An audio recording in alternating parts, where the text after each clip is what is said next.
नमस्ते नमस्ते दुवै हात जोडेर तपाईलाई यस कार्यक्रममा म हार्दिक स्वागत गर्दछु। यदि तपाईँ आज राति मर्नुहुन्छ भन्ने कुरा थाहा पाउनु भयो भने तपाईँ के गर्नुहुन्छ होला? धेरै कुराहरू तपाईँ गर्न चाहनुहुन्छ होला, तर एउटा कुरा मात्र गर्नु परे के गर्नुहुन्छ होला? हाम्रो जीवन अनिश्चित छ। प्रत्येक दिन हाम्रो जीवनको अन्तिम दिन हुन सक्छ। हाम्रो जीवन कस्तो हुनुपर्छ त? यसबारे हामी विचार गर्नेछौँ। कृपया ध्यान लगाएर सुन्नुहोला। म तपाईँको आफ्नै भाइ र अहिले तपाईँ सुनिराख्नु भएको छ बिलिभर्स इस्टर्न चर्च समुदायको तर्फबाट प्रस्तुत तपाईँको आफ्नै नौलो नेपाली कार्यक्रम आत्मिक याद।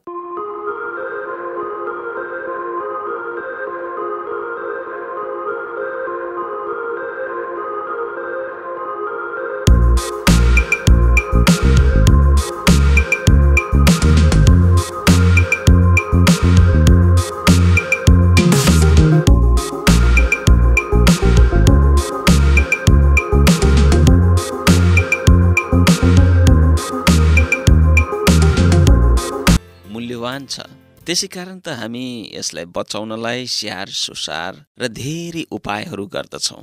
परमेश्वरले यो जीवन बचाउनको निम्ति उहाँले आफ्नै एकमात्र पुत्रलाई यस संसारमा पठाउनुभयो, जसले हाम्रा सबै पापहरू मेटाएर पापको दण्ड मृत्युबाट हामीलाई निकालेर अनन्त जीवनको भागीदार तुल्याउनुहुन्छ। आउनुहोस् एउटा मधुर गीत सुन्दै आजको विषयतिर लाग्न अघि आफ्नो हृदयलाई हामी तयारी गर्नेछौँ।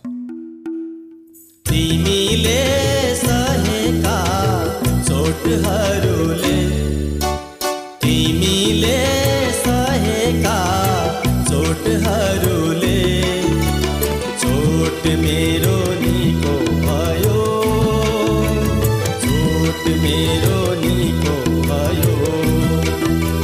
तिमीले बोलीहरूले, तिमीले बोलेका बोलीहरूले मेरो घाउ शीतल भयो, मेरो घाउ शीतल भयो।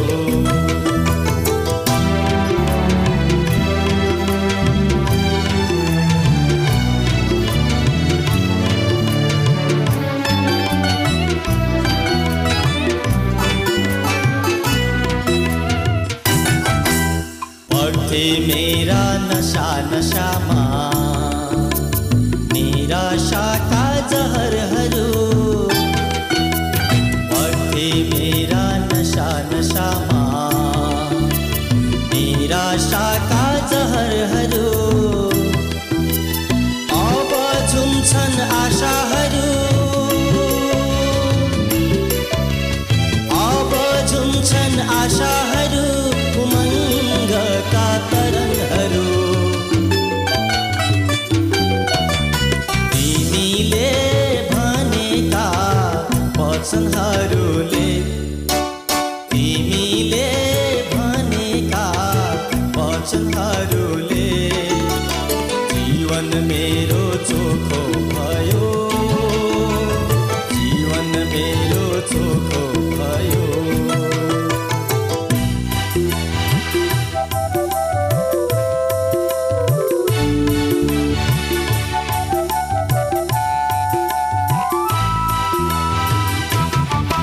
खोजिरहेथे कुहिरोहरूमा गन्तव्य त्यो कहाँ होला, खोजिरहेथे कुहिरोहरूमा गन्तव्य त्यो कहाँ होला। अब हेर्छु बादलतिर, अब हेर्छु बादलतिर, तिमी आउने कुन हो बेला। तिमीले दिएका पाचाहरूले, तिमीले दिएका पाचाहरूले मन यो साह्रै रमायो, मन यो साह्रै रमायो। तिमीले सहेका चोटहरू। मानिसको जीवन रहस्यपूर्ण छ।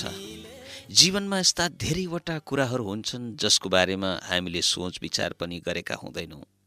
हामीले के सोचिरहेका हुन्छौँ तर के हुन आउँछ? वास्तवमा भन्ने हो भने जीवनमा घट्ने धेरैवटा कुराहरूको निम्ति हामी आफै तयार हुँदैनौँ। जीवन जिउनलाई धेरै साहस चाहिन्छ, ढाडस चाहिन्छ। धेरैजना मानिसहरूको जीवन अति अर्थपूर्ण हुन्छ। इतिहासमा हामी देख्दछौँ धेरैजना यस्ता मानिसहरू थिए जसले आफ्नो जीवनद्वारा मानव समाजलाई महत्त्वपूर्ण योगदान दिएर गए। आफ्नो जीवनद्वारा संसारमा नै नयाँ नयाँ मोड ल्याए। तर त्यस्तो जीवन जिउने मानिसहरू धेरै हुँदैनन्। धेरैजना मानिसहरू चाहिँ आफ्नै निम्ति मात्र जिउँछन्, अरूलाई वास्ता गर्दैनन्। आफूलाई भए पुग्यो, यस्तो जीवनको कुनै अर्थ हुँदैन। यस्ता व्यक्तिहरूले कसैको उपकार गर्ने कुरा सोच्नै सक्दैनन्। तिनीहरू संसारमा जन्मन्छन्, जिउँछन् र मर्छन्। हामीले यस्ता किसिमका जीवन जिउनु हुँदैन। परमेश्वरले हामीलाई समाजमा जिउनुको निम्ति सृष्टि गर्नुभएको छ। यो संसारमा जिउँदा हामीले अरूहरूको वास्ता गर्नुपर्छ, अरूको सेवा गर्नुपर्छ। प्रभु यीशुले भन्नुभयो, म सेवा पाउनलाई होइन तर सेवा गर्न आएको हुँ। स्वार्थी मानिसहरू आफ्नो प्रशस्त धन सम्पत्तिबाट अरूहरूलाई सहायता गर्न चाहँदैनन्। यस्ता मानिसहरूलाई परमेश्वरले सहायता गर्नुहुन्न। तर जसले अरूहरूलाई सहायता गर्छ उसलाई जीवनमा थुप्रै आशिषहरू हुन्छ। आशिषको कुनै कमी हुँदैन। म तपाईँलाई एकजना व्यक्तिको बारेमा बताउन चाहन्छु जसले यो संसारमा जिउने मौका पाएर पनि स्वार्थी जीवन जिएर आफ्नो समय बर्बाद पार्यो।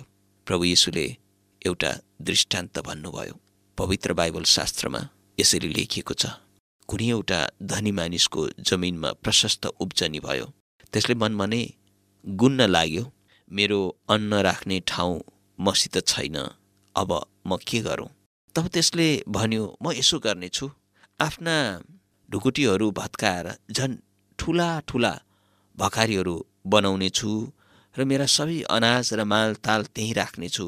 अनि म आफ्नो प्राणलाई भन्नेछु, ए प्राण, धेरै वर्षसम्म पुग्ने प्रशस्त सम्पत्ति तेरो निम्ति थुप्रिएको छ। सुख चैनमा बस, खा, पी र मौज गर। तर परमेश्वरले त्यसलाई भन्नुभयो, ए मूर्ख, आज राति नै तेरो प्राण तँबाट लिइनेछ र जे कुराहरू तैँले आफ्नो निम्ति थुपारेको छस् ती कसको हुने? आफ्नो निम्ति धन सम्पत्ति थुपार्ने। तर परमेश्वरको दृष्टिमा धनी नहुने मान्छेको अवस्था यस्तै हुन्छ। यो व्यक्ति धनी थियो, अझ प्रशस्त धन सम्पत्ति उब्जनी भयो। एउटा कुरा हामीले याद गर्नुपर्छ कि यो मानिस प्रशस्त उब्जनी भएको कारण मरेको होइन। धनी हुनु नराम्रो होइन। परमेश्वरले सबैजनालाई भरपुरीको जीवन जिएको चाहनुहुन्छ, प्रशस्तताको जीवन जिएको चाहनुहुन्छ। प्रभु येशू आफैले भन्नुभएको छ, मानिसहरूले प्रशस्तताको जीवन पाउन् भनेर म यो संसारमा आएँ। प्रिय मित्र, धन सम्पत्ति हुनु, धेरै खेतीबारी हुनु नराम्रो होइन। यो दृष्टान्तमा चर्चा गरिएको व्यक्ति स्वार्थी थियो, तर ऊ स्वार्थी भएको कारण पनि मर्नु परेको होइन। निस्वार्थी अरूको सेवा सहायता गर्ने मानिसहरू पनि मर्छन्। धर्मी पनि मर्छन्, पापी पनि मर्छन्, नराम्रो पनि मर्छ अनि राम्रो पनि मर्छ। फरक यतिमा हुन्छ कि कसले आफ्नो जीवनद्वारा मानव समाजको निम्ति उपकार गरेको छ, परमेश्वरको सेवा गरेको छ। त्यो मानिस धनी थियो, तर उसले कहिले अरूहरूको बारेमा सोचेन, कहिले कसैलाई सहायता गरेन। ऊ मर्नै लागेको बेलामा पनि उसले अरूहरूको बारेमा सोच विचार गर्न सकेन। बरु उसले भन्यो, म यसो गर्छु, म उसो गर्छु, आराम र सुखसँग बस्छु, मोज गर्छु, मलाई प्रशस्त भयो, मलाई प्रशस्त भयो। दुःखको कुरा, ऊ त्यही रात मर्नुपर्छ भन्ने कुरा उसलाई थाहा थिएन। कति निराश, कस्तो विश्वास। उसले के सोचिरहेको थियो तर के हुनेवाला थियो। त्यो व्यक्तिले यो संसारमा जिउने मौका पायो, तर पनि अर्थहीन जीवन जियो। अर्थहीन जीवन लिएर ऊ बाँच्यो। यदि उसले आफ्नो प्रशस्त सम्पत्तिबाट अरूहरूलाई सहायता गरेको भए ऊ मरेर त जाने नै थियो, तर ऊ मरेर गए पनि उसका गाउँका सहरका मानिसहरूले उसलाई सम्झना गर्ने थिए, उसको दयालु कृपालु जीवनलाई सम्झना गर्ने थिए। प्रिय मित्र, तपाईँ र मेरो जीवन पनि कहिले अन्त हुने हो थाहा छैन। तर आज हामी जीवित छौँ। जीवनको कर्ता येशूले हामीलाई जिउने मौका दिनुभएको छ। यो संसारमा हामी स्वार्थी भएर नबाचौँ। हामी हाम्रो वरिपरि हेरौँ। धेरैजना यस्ता मानिसहरू छन् जसलाई हाम्रो सहायताको, सेवाको खाँचो छ। धेरैजना मानिसहरू छन् जो हाम्रो जीवनमा छहारी पाउन सक्छन्, छाया पाउन सक्छन्, शान्ति पाउन सक्छन्। धेरैजना मानिसहरू छन् जोहरू राम्ररी खान पाउँदैनन्, स्कुल पढ्न नपाएका धेरैजना नानीहरू छन्, रोगीहरू छन्, बिरामीहरू छन्। उनीहरूलाई हामी सहायता गरौँ। हाम्रो जीवन अर्थपूर्ण बनाउने तरिका यही नै हो। प्रभु येशूले भन्नुभयो, म सेवा पाउनलाई होइन तर सेवा दिनलाई यस संसारमा आएँ। उहाँले यसो पनि भन्नुभएको छ, जसले कमाउला त्यसले गुमाउला, तर जसले गुमाउला मेरो निम्ति त्यसले कमाउला। प्रियजन, जीवन छोटो छ। तपाईँलाई खाना, लाउन र बस्न प्रभुले तपाईँलाई प्रशस्त गरी दिनुभएको छ। यो अवस्थामा तपाईँ र मेरो जीवन अरूको निम्ति आशिषको कारण बन्न सकेको होस्। अरूलाई हामीले सहायता गर्न सकेका हौँ। हाम्रो जीवनलाई अर्थपूर्ण बनाउने तरिका यही नै हो। जसरी परमेश्वरको प्रेम हाम्रो जीवनमा बगेको छ, उहाँको मायालाई, उहाँको प्रेमलाई, उहाँको क्षमालाई हाम्रो जीवनले अनुभव गर्न सकेको छ। त्यो प्रेम हाम्रो जीवनबाट एउटा खोला बनेर बग्न सकेको होस्। एउटा खोला आफ्नै निम्ति बग्दैन, तर यो अरूको निम्ति बग्दै गएको हुन्छ। प्रियजन, त्यो प्रेम, त्यो दया, त्यो माया परमेश्वरबाट ओतप्रोत भएर हाम्रो जीवनबाट अरूको निम्ति बग्न सकेको होस्।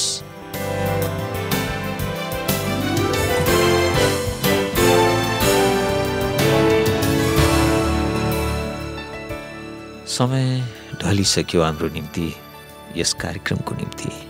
अझै बोल्दै जाउँ लागेको थियो तर सम्भव छैन। समयले हामी सबैलाई बाँधेर राखेको छ। भोलि फेरि हाम्रो आशिषमय भेटघाट सङ्गतिको आशा राख्दै म बिदा हुन्छु। परमेश्वरले तपाईँलाई प्रशस्त आशीर्वाद देऊन्। पढ्थे मेरा नशा नशामा निराशाका जहरहरू,